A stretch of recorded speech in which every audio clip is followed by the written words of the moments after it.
नमस्कार साथियों, स्वागत है आप सभी का हमारे Khurana study official YouTube channel पर।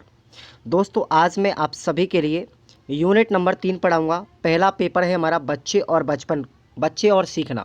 बीएसटीसी सेकेंड ईयर का है पहला पेपर, जिसकी यूनिट नंबर 3 को आज हम पढ़ेंगे। इस वीडियो को बनाने का उद्देश्य मेरा साथियों यह है कि आप लोग अगर सीरीज से पढ़ने में आपको समस्या आती है या किसी भाई बहन को नींद भी आ जाती है, तो वो आप लोग 15 से 20 मिनट या आधे घंटे इस क्लास को आप देखेंगे तो आपको पूरा यूनिट पढ़ने को मिल जाएगा। चलिए आज हम स्टार्ट करते हैं। तो उससे पहले आप लोग चैनल पर नए हैं तो पूरी क्लासों को लगातार देखते रहेंगे, और मैं आपको इस वीडियो के डिस्क्रिप्शन में बॉक्स में आपको एक एप्लीकेशन का लिंक भी दे दूंगा, जहां पर आपको कुछ इंपॉर्टेंट क्वेश्चंस के कुछ मॉडल पेपर भी आपको 30 मॉडल पेपर प्रोवाइड करवाए जाएंगे बीएसटीसी सेकेंड ईयर के, और वो पूरा बैच जो होगा वो लाइव बैच रहेगा साथियों। तो तैयार रहें। आज के लिए हम स्टार्ट करते हैं व्यवहारवाद एवं संज्ञानवाद। ये दो हम प्रवृत्ति के जो मनोवैज्ञानिक हैं, व्यवहारवाद के मनोवैज्ञानिक कौन कौन हैं, संज्ञानवाद के मनोवैज्ञानिक कौन कौन हैं, उन सब ने अपनी क्या क्या थ्योरियाँ दी थी और कौन कौन से सिद्धांत दिए थे साथियों, सबके बारे में पूरा चर्चा करेंगे। चलिए स्टार्ट करते हैं। बस मेरे साथ आप लोग 30 मिनट के लिए बने रहिए। शुरू से पढ़ा रहा हूँ और आपका पूरा रिवीजन हो जाएगा। पहला क्वेश्चन है आप लोगों का कि निम्नलिखित में से किस मनोवैज्ञानिक ने सबसे पहले व्यवहार के अध्ययन पर ज़्यादा बल दिया था। इंपॉर्टेंट क्वेश्चन है। तो व्यवहारवाद को सबसे पहले लेकर के कौन आए? John Watson. इसलिए जॉन वाटसन को व्यवहारवाद का जनक भी कहा जाता है साथियों, याद रखना। अगला क्वेश्चन है आप लोगों के लिए। अगला क्वेश्चन है क्रिया प्रसूत अनुबंधन सिद्धांत।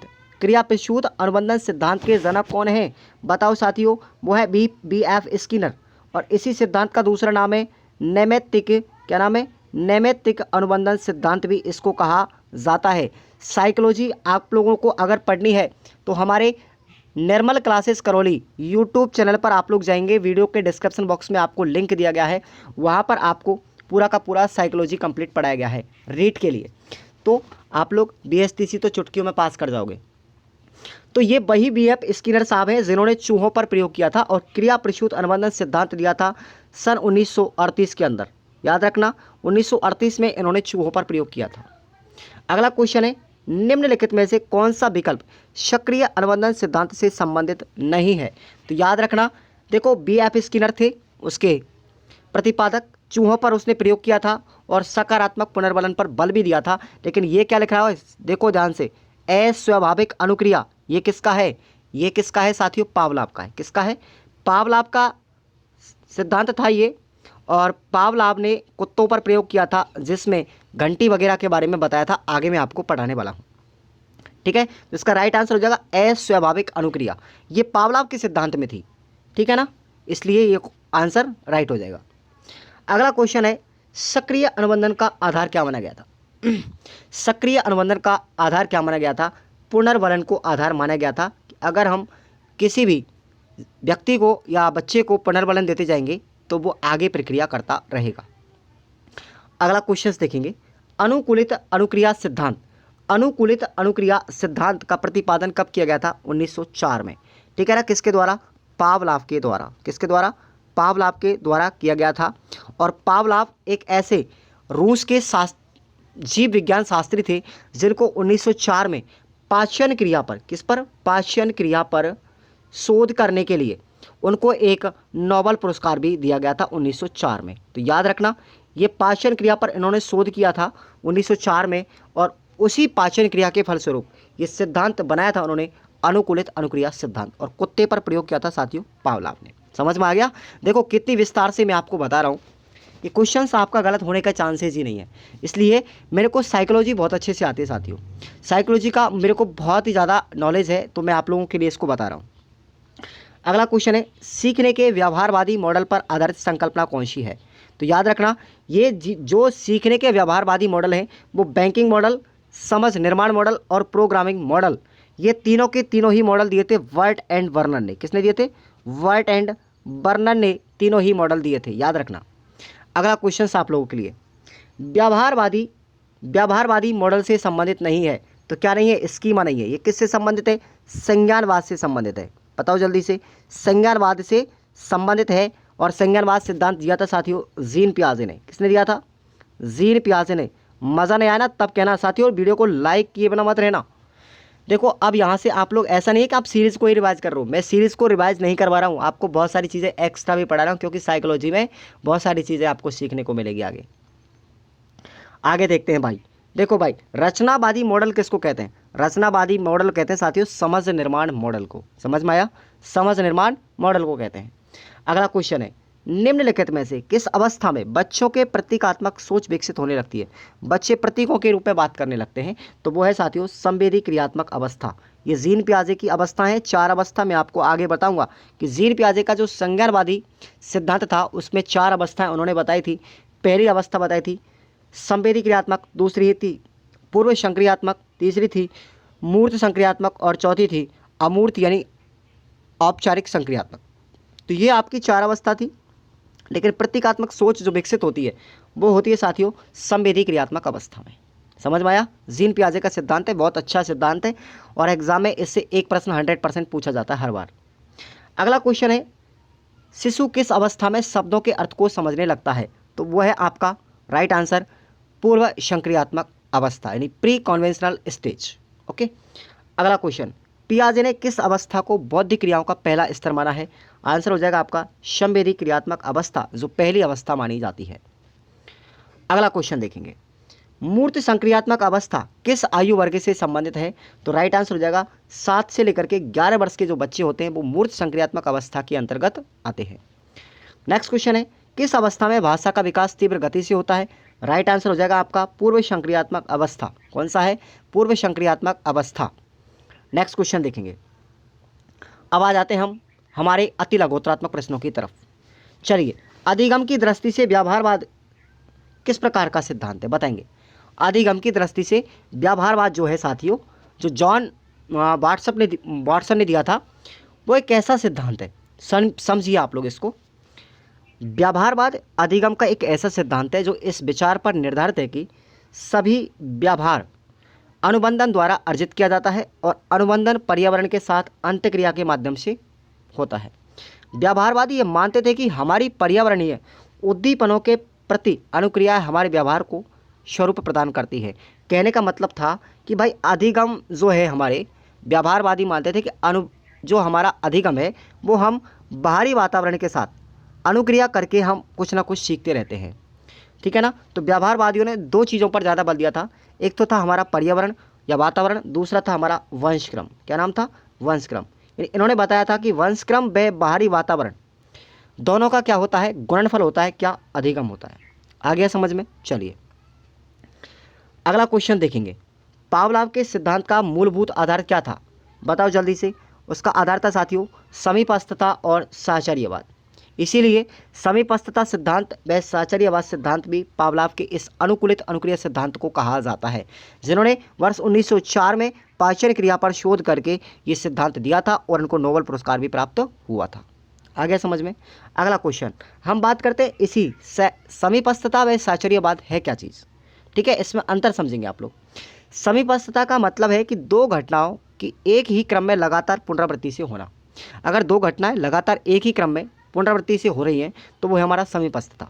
जबकि साहचर्यवाद का अर्थ है उद्दीपन व अनुक्रियाओं के बीच में स्थापित होने वाला एक संबंध को बोलते हैं साहचर्यवाद। समझ में आ गया? ये ध्यान रखना। अगला क्वेश्चन है सक्रिय अनुबंधन की मूल अवधारणा क्या है? सक्रिय अनुबंधन की मूल अवधारणा क्या है जो स्किनर ने बताई थी? इसकी मूल अवधारणा यह है कि सीखने वाले व्यक्ति की क्रिया और व्यवहार का पुनर्वलन हो जाता है। यह स्थिति प्राय किसी वातावरण में कार्यशील हो जाने पर ही पैदा होती है। तो यह इसकी मूल अवधारणा थी। अगला है स्किनर बॉक्स। ये तो आप लोग जानते हो कि स्किनर ने जिस चूहे को उस बॉक्स में फिट किया था, जिस बॉक्स में रख करके उस पर परीक्षण किया था, वही हमारा स्किनर बॉक्स है। समझ में आ गया? ये आपको याद रखना, इतना सही है। अगला है हमारा संज्ञान क्या है। इंपॉर्टेंट क्वेश्चन है, संज्ञान क्या है? संज्ञान इसको बताया था साथियों जीन पियाजे ने। अब हम इसकी बात करेंगे। संज्ञान वह मानसिक क्रिया है जिसके द्वारा जीव को किसी वस्तु, घटना या परिस्थिति का बोध होता है अथवा ज्ञान प्राप्त होता है। इसके अंतर्गत प्रत्यक्षीकरण, पहचान है तक, निर्णय, अवधारणा जैसी मानसिक क्रिया सम्मिलित होती है। यदि प्रत्यक्षीकरण करता है, निर्णय करता है, ये जो सभी अवधारणा होती हैं वो संज्ञान कहलाता है। संज्ञान का शाब्दिक अर्थ में आपको बताऊं साथियों, ज्ञान होता है। क्या होता है? ज्ञान, यानी होता है नॉलेज। क्या बोलते हैं उसको? नॉलेज। नॉलेज ही हमारा क्या कहलाता है? संज्ञान। क्योंकि साइकोलॉजी की भाषा में ज्ञान को क्या कहेंगे? संज्ञान कहेंगे। समझ में आ गया? चलिए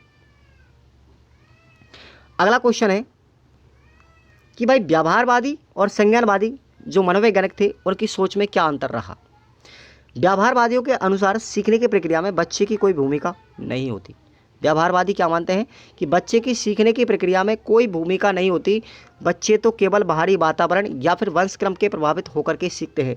जबकि संज्ञानवादी मानते हैं कि बच्चे की प्रक्रिया में, यानी कि सीखने की प्रक्रिया में बच्चे का पूरा पूरा योगदान होता है, क्योंकि संज्ञानवादी मानते थे इस चीज़ को कि बच्चा करके सीखता है, लर्निंग बाय डूइंग के माध्यम से बच्चा करके सीखता है। समझ में आया? चलिए अगला क्वेश्चन है, समझ निर्माण मॉडल की मान्यता क्या है। समझ निर्माण मॉडल क्या होता है साथियों? इसके अनुसार बच्चे अपने आसपास के वातावरण व लोगों के बीच में स्वयं समझ बनाते हैं। इसमें शिक्षक बच्चों को स्वयं के दिमाग पर जोर डालने को प्रेरित करता है, जिससे वे स्वयं ही विभिन्न तथ्यों पर समझ बना करके निष्कर्ष तक पहुंच जाते हैं। केवल आवश्यकता होने पर ही शिक्षक उनकी मदद करता है। इसमें बच्चे स्वयं अपने द्वारा बनाई गई विधि से समस्या को हल करते हैं। यही क्या है? समझ निर्माण मॉडल है। अब देखेंगे संज्ञानवादी और व्यवहारवादियों में अगर आपसे अंतर पूछ लिया जाए, हालांकि मैंने अंतर आपसे ऊपर बता दिया है, तो इस क्वेश्चन को भी आप लोग याद करना। आ गया समझ में? अगला क्वेश्चन है, पियाजे के अनुसार विपरीत प्रक्रिया या बोलते हैं इसको रिवर्सिबिलिटी से मतलब क्या है? किसको कहते हैं विपरीत प्रक्रिया? इसको हम और भी अगर डिफाइन करें साथियों, उसको बोलते हैं हम उत्क्रमणीय। क्या बोलते हैं? उत्क्रमणीय। उत्क्रमणीय प्रोसेस, ठीक है ना, प्रक्रिया। ये क्या होता है? रिवर्सिबिलिटी होती क्या चीज़ है? विपरीत प्रक्रिया होती क्या चीज़ है पियाजे के अनुसार? सुनिएगा, पियाजे के अनुसार पूर्व संक्रियात्मक अवस्था के बच्चों को कोई समस्या दी जाए तो वह समस्या को हल करने के लिए अलग अलग चरणों को क्रमबद्ध रूप से कर लेते हैं, लेकिन समस्या के दौरान आए हुए चरणों को आखिर के शुरुआती चरण मन में नहीं सोच पाते। पियाजे ने इसे विपरीत प्रक्रिया का नाम दिया, जैसे ऊपर से नीचे, पहाड़ी पर जाना या पहाड़ी से नीचे आना। क्या ज़्यादा दूर है, क्या नज़दीक है? तो ये चीज़ आप लोगों को बताती है कि भाई विपरीत प्रक्रिया नियम होता क्या है। समझ में आया? अगला क्वेश्चन है हमारा, व्यवहारवाद क्या है? ये तो आप लोग याद कर ही लेंगे। व्यवहारवाद होती क्या चीज़ है? सुनिएगा, अवधारणा आपको फिर दोबारा बता देता हूँ। व्यवहारवाद एक आवृत्तीय दृष्टिकोण है जिसके अनुसार व्यवहार वह होता है जिससे वस्तुएं करती हैं। व्यवहारवाद इसी अवधारणा पर आधारित है। इसका लक्ष्य व्यवहार के वैज्ञानिक अध्ययन को बढ़ावा देना। व्यवहारवादियों का बच्चों के सीखने के संदर्भ में मानना है कि बच्चे निरंतर अभ्यास द्वारा रट कर के वह पुरस्कार दंड से सीखते हैं। सीखने में बच्चों की सक्रिय भागीदारी नहीं होती, लेकिन शिक्षक जो चाहे उसको सिखा सकता है। सन 1913 में जॉन वॉटसन अमेरिकी मनोवैज्ञानिक के मन की संरचना व कार्यों के अध्ययन के स्थान पर व्यवहार के अध्ययन पर ज़्यादा बल दिया गया। तो ये आप लोगों को क्वेश्चन याद रखना है व्यवहारवाद में, ठीक है। अब बात करते हैं पावलोव के सिद्धांत की कमियां। ये हम आपको अगला क्वेश्चन डीपली पढ़ाएंगे, ठीक है भाई। बड़ा क्वेश्चन आप लोगों को बताएंगे स्किनर वगैरह का सब। देखो, पावलोव के सिद्धांत और स्किनर के सिद्धांत में अंतर क्या था, सुनिएगा आप लोग। पावलोव का सिद्धांत था शास्त्रीय अनुबंधन सिद्धांत, इसी को हम अनुकूलित अनुबंधन सिद्धांत भी कह सकते हैं, और सक्रिय अनुबंधन सिद्धांत, इसको नैमित्तिकवाद सिद्धांत भी कहते हैं, और ये स्किनर का था।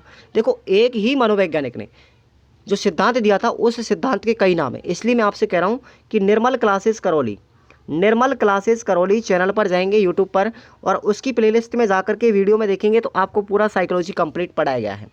और ये जो आपको चैप्टर मिल रहा है ना साथियों, संज्ञानवाद और व्यवहारवाद जो यूनिट है, ये हमारी अधिगम से संबंधित है। किससे संबंधित है? अधिगम वाली यूनिट जो है रीट के अंदर, रीट लेवल 1 में यूनिट नंबर हमारी 2 है, तो वहाँ पर ये कंप्लीट आपको डेरिवेशन मिल रहा है इसका, इसलिए आप लोग जरूर पढ़िएगा एक बार निर्मल क्लासेस पर, कोई दिक्कत ही नहीं आएगी और आपका रीट के लिए भी मामला सुलझ जाएगा। अब अंतर हम समझते हैं तो देखिएगा, पावलोव का जो शास्त्रीय अनुबंधन सिद्धांत था या फिर अनुकूलित अनुक्रिया अनुबंधन सिद्धांत जो था, उसमें बताया गया कि शास्त्रीय अनुबंधन में प्राणी उद्दीपक के उपस्थित होने पर भी क्रियाशील करता है। शास्त्रीय अनुबंधन में प्राणी को अनुक्रिया करने के लिए बाध्य किया जाता है।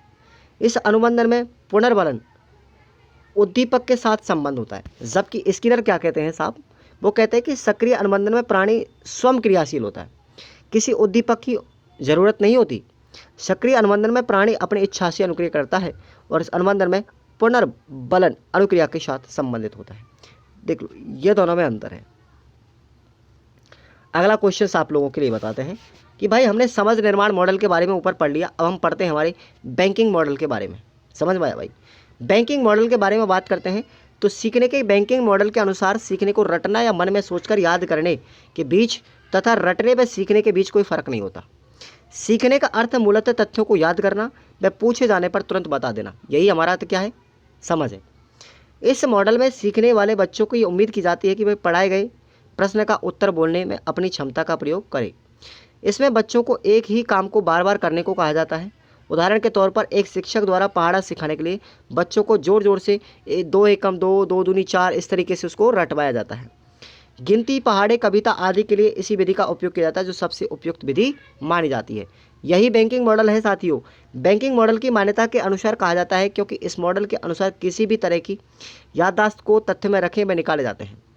शिक्षक बच्चों के दिमागी बैंक में ज्ञान जमा करते हैं और फिर बच्चे ज़रूरत पड़ने पर उन्हें ज़्यादा तथ्यों को निकाल भी सकते हैं। इस तरीके से ये बैंकिंग मॉडल आपको याद कर लेना है। अगला क्वेश्चन देखते हैं। देखो प्रोग्रामिंग मॉडल, ये भी आपको याद रखना है। 3 मॉडल पेपर आपको याद रखने हैं, ठीक है ना? 3 मॉडल आपको याद रखने हैं। अब हम बात करते हैं, अगले क्वेश्चन पर आते हैं। देखो संवेदी क्रियात्मक अवस्था, अभी हम इसके बारे में कोई लक्षण नहीं पढ़ेंगे, ठीक है? आगे बड़ा क्वेश्चन पढ़ेंगे हम। चलिए, यहाँ से आपको मैं डायरेक्ट इस यूनिट में निबंधात्मक प्रश्नों को बता रहा हूँ जो आपको याद करने।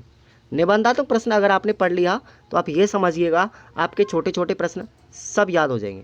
एक क्वेश्चन ये है कि संज्ञान के विकास में शिक्षक की भूमिका क्या है। आप लोग पढ़िएगा इस क्वेश्चन को। क्या है? शिक्षक को चाहिए कि वह हर बच्चे की हर स्थिति को पहचान करके उपयुक्त प्रक्रिया दे। इसका एक तरीका है कि सहपाठियों को सिखाना।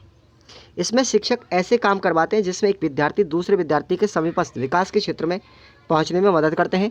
बच्चे ऐसी सहयोगी प्रक्रियाओं के में हुई चर्चा और संवाद को आत्मसात करते हैं और सीखना संभव हो जाता है।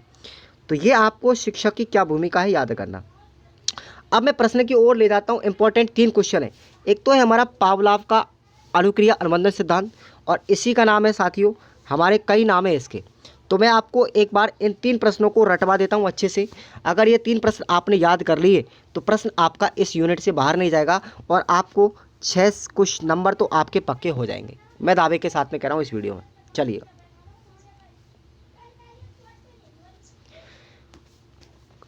अब आते हैं हम अनुक्रिया अनुबंधन सिद्धांत, यानी जो पावलाव ने दिया था। पावलाव के अनुसार किसी भी प्राणी में कोई भी व्यवहार उसके उद्दीपन के साथ जोड़ करके परिवर्तित किया जाता है। व्यवहार को सिखाया और भुला भी जा सकता है। किसी भी बच्चे की जन्मजात स्वाभाविक प्रक्रिया को किसी बाहरी उद्दीपन के साथ में जोड़ करके परिवर्तित किया जाता है। और पावलाव के कुत्ते के मुंह में लार बनने की प्रक्रिया पर उन्होंने क्या किया? शोध किया था, पाचन क्रिया पर। और मूलभूत आधार आपको बताया था समीपस्थता और साहचर्यवाद। अब मैं इसके बारे में थोड़ा सा शॉर्टकट बता देता हूँ कि भाई पावलाव जो था, उन्होंने एक कुत्ते को एक लकड़ी के बॉक्स में फिट कर दिया, ठीक है, इस तरीके से। और फिट करने के बाद में उसने एक घंटी बजा दी, यहाँ पर घंटी लगा दी। कुत्ते को भोजन दिया जाता था। क्या दिया जाता था? भोजन।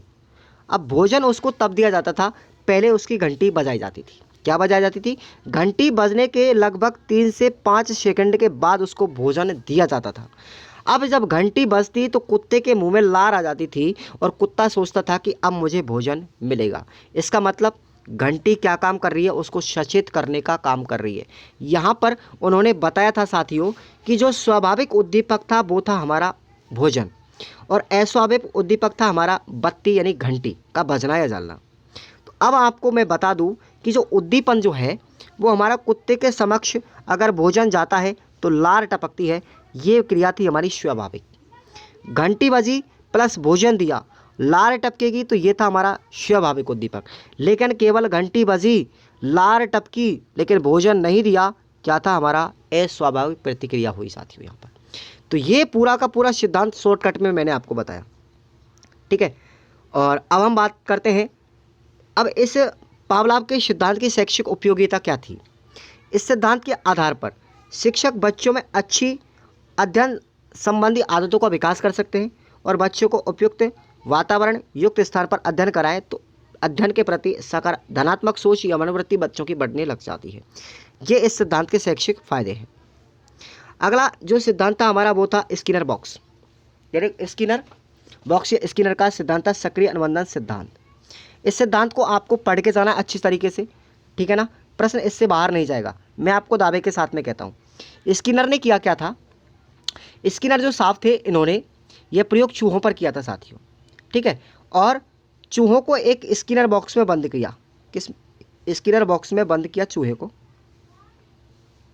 और बॉक्स में बंद करने के पश्चात में इसमें एक बॉक्स में लीवर लगा दिया, और लीवर लगाने के बाद बाहर उसको क्या रख दिए भाई, कुछ दाने रख दिए उसको अनाज के।